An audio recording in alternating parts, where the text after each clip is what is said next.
start all my pieces in a sketchbook and I just kind of noodle about with shapes and forms until I find something that I think works. This is the beginning of the process, splitting the timber into manageable segments, and then I'll use the chainsaw to shape it a wee bit.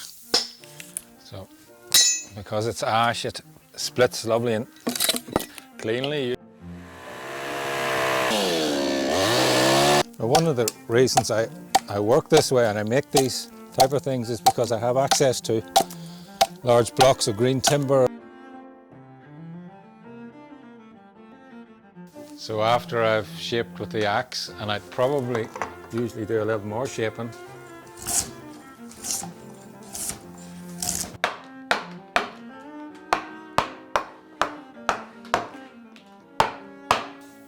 really it's the perfect exhibition for me because all my work is curved. This is my version of a Noah's Ark, and perhaps inspired by the beautiful German arks of the 19th century. Maybe has a nod to the ecology and the fact that we're destroying the planet. These couple of pieces, this one is almost finished, are carved from solid green wood.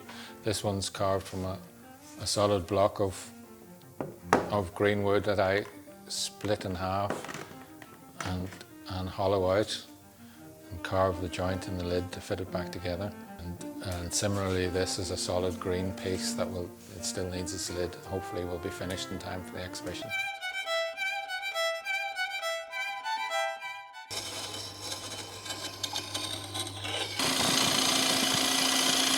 For the curved by intent exhibition, I wanted to try and work again, a bit like I'd done a few years back with a piece called Pith Vessel.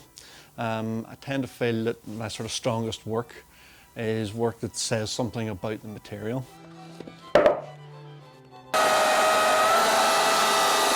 Now there's the pith right in the centre of the tree. So this is a piece of ash, just very, very fresh. Now one of the things I want to do is I want to leave that. My top of my piece is going to be about here, but what I want to do is I need a centre line running through the pith, and I'm trying to get all these growth rings balanced so that it's a nice symmetrical piece.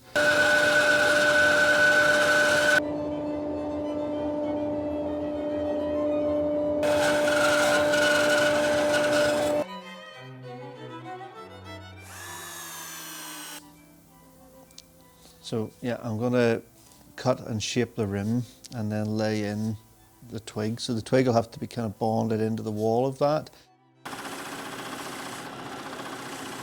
This actually is a cord piece. This has actually come out of the centre of that. So this should hopefully make a little sort of mother-child one.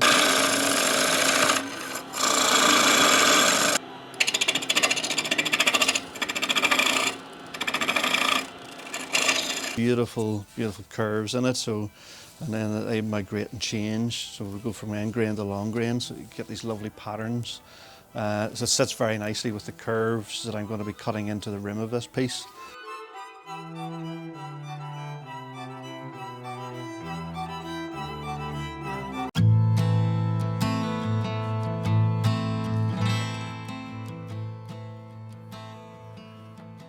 The piece I'm making for the exhibition is a two-part piece. It's a floating shelf and a mirror above. Quite simple in their form, but the introduction of a few curves in the pieces gives them a bit more of a narrative. This is the template that I'm going to use to cut the curves from. So the first step is to mark out the curve.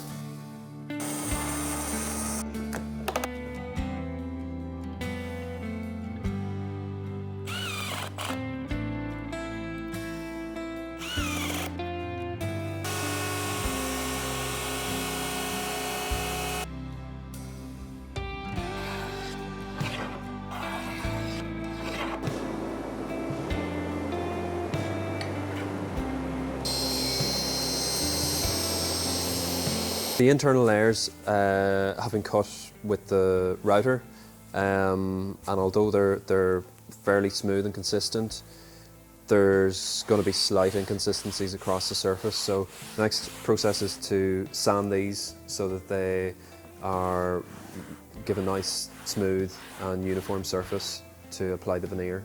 After this curve has been sanded, the next stage is to prepare the veneers, ready to laminate them onto the curve.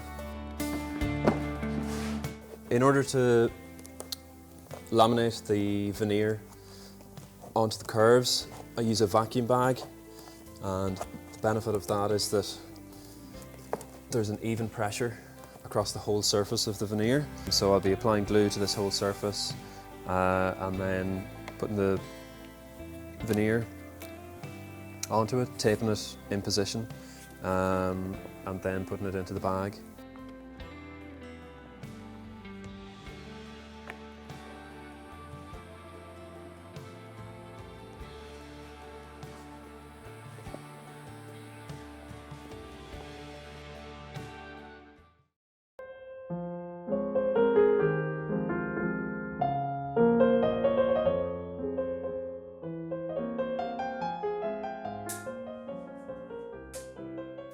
Much of my work in recent years has revolved around the magic of bending wood with the use of steam. In fact, it's a relatively straightforward process, but it does have intricacies depending on the thickness of the wood, the nature of the bend, and various other factors. However, the process does offer lots of practical and creative possibilities. For me, the main challenge has been to bend relatively thick sections of timber to fairly tight radii of curvature. This has involved a lot of experimentation, while gradually refining the process sufficiently to achieve the curves I was looking for.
From the exhibition title, Curved with Intent, I designed this console table to demonstrate the different ways of creating curves in wood.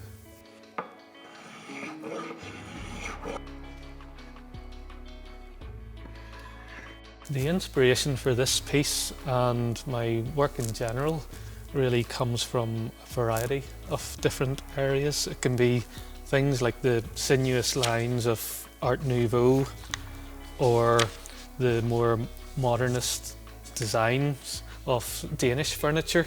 Here it is playing with curves and sample pieces just to get a feel for how rails will fit the legs. The legs are shaped from solid walnut.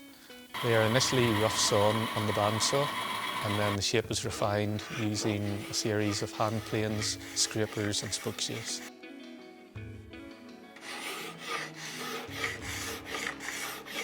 The rails are made using a glue lamination technique. Using thin strips of wood, you can create tighter curves and it makes the rail stronger. The top is made with a contrasting timber, in this case quarter sawn brown oak.